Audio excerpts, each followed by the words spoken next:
Hey guys, before you watch the video, I'm gonna have to ask you to stop right there. and let y'all know that this is a collab with Supoz. Pause the video right now and go subscribe to him. Go do it right now, okay? He's awesome. I love him, and I love you too, and he'll love you too once you go over there and say hi. So go over there, say hi, subscribe to him, and come back here and watch the video, alright? Alright, hope y'all like it. I'm Max.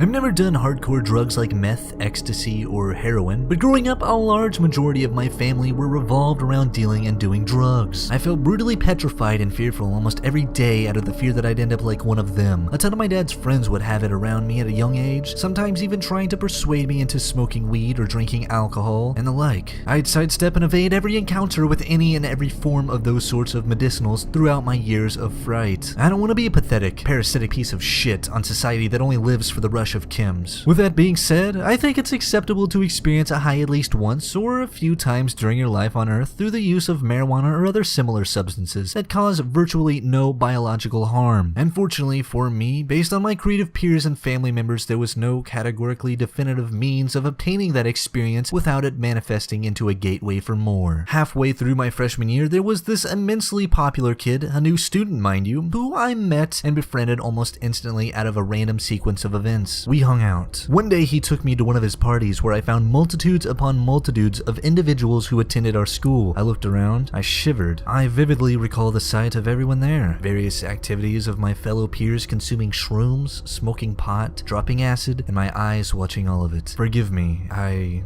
just wanted to fit in. As someone who didn't feel very well liked and suffered from boundlessly maddening amounts of anxiety, my brain could only conclude that doing what everyone else was fucking doing is the only practical method of obtaining any social acceptance. I didn't have to be good looking, I didn't have to be outgoing, I didn't have to be athletic, and I didn't have to be funny. All I had to do was do what they do. I realized there's a huge reason why they say no to drugs, and no, it's not because the narcs or puritans of civilization are pushing the government to do so, although that is an influence. It is because we as humans want a healthy and effective community that can continue to evolve in intelligence and activity. If our ancestors had just been exhausting their entire lives doing drugs, I'd envision that we'd still be stuck in the fucking Stone Age or something close to it, and that may be an exaggeration, but I must ask, have you seen any documentaries and real-life depictions of drug addicts? It is some of the saddest shit you will ever witness. A human being with the potential of genius, heroism, innovation, revolution, evolution, and any other valiant aspects that tied to the fellow individuals that have existed both in and outside our lives, wasting away on inflammable desolation through the intake of recreational poison. I understand why. You're disinterested, you're hurting, you're lonely, you're tired.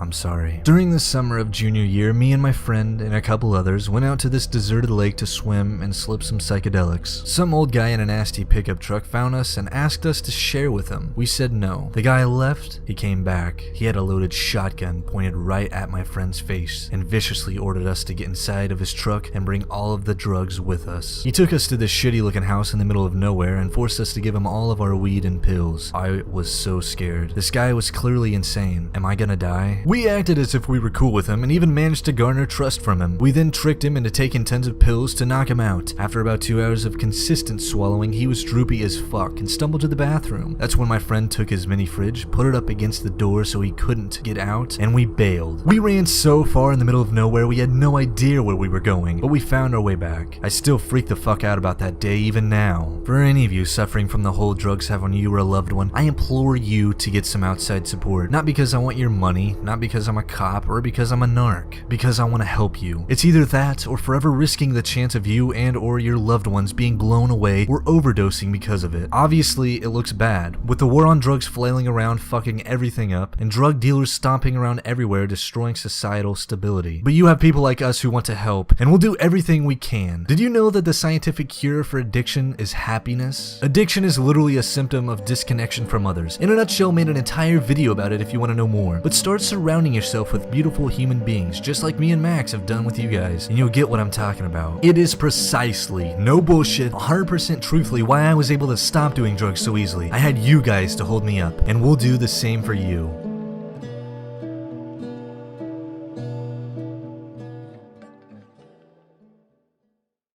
Hey guys, thank you for watching the video.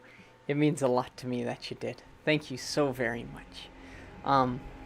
If you enjoyed it, please let me know what you enjoyed about it. And if you hated it, tell me why, please.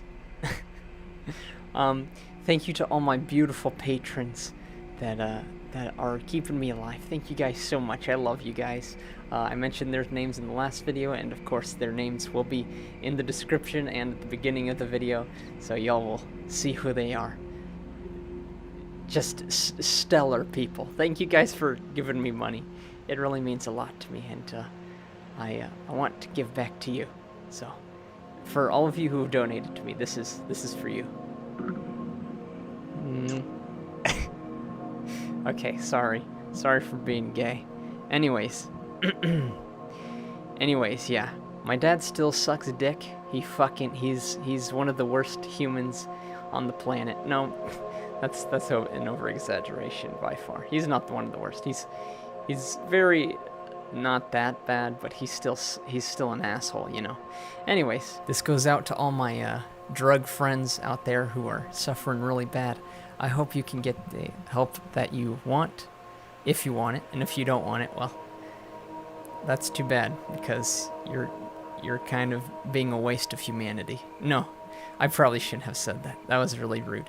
No, seriously though, if you are suffering from a drug addiction, or a family member is, or friends, and it is actually bad, just let them know that you're there for them, or let yourself know that I am here and Supoz is here for you. Okay? Anyways, yeah. I had to get Supoz on this video because I didn't know a fucking thing about drugs, so I'm glad I had him to help me out with this. So yeah, there's that. Anyways, that's all I really got to say today. I appreciate you guys. I know everyone says they thank you, and I appreciate you guys, and they even may tell you that they are the actual ones who appreciate you and are thanking you. And while that may be true for some people, it is absolutely true for me, because I fucking adore you guys so goddamn much. Thank you guys so fucking much. Once again, for like the millionth time, love you guys. Guys and girls, love you all so much. I do. I really do. It's probably a problem. It's becoming a problem, because people say you're not supposed to love people that over the internet or shit like that, but fuck those guys. I love you guys. So I'm just rambling at this point. Okay, toodles.